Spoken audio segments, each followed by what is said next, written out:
আসসালামু আলাইকুম। নতুন একটা রেসিপি নিয়ে আসলাম, কাঁচকলা দিয়ে শিং মাছের ঝোল।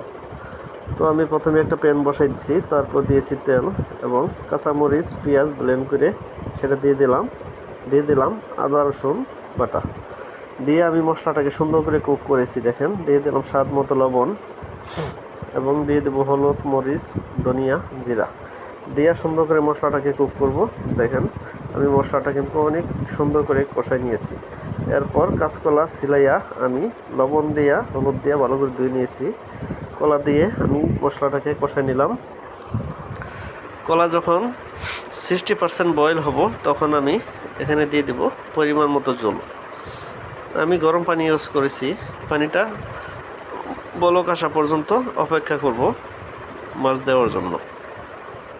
এই মজাদার আইটেমটা বানানোর জন্য অবশ্যই পুরো ভিডিওটা দেখবেন, স্কিপ করবেন না।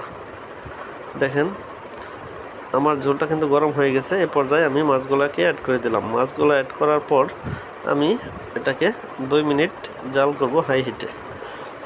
দেখেন, কত সহজেই হয়ে গেল আনকমন একটা রেসিপি।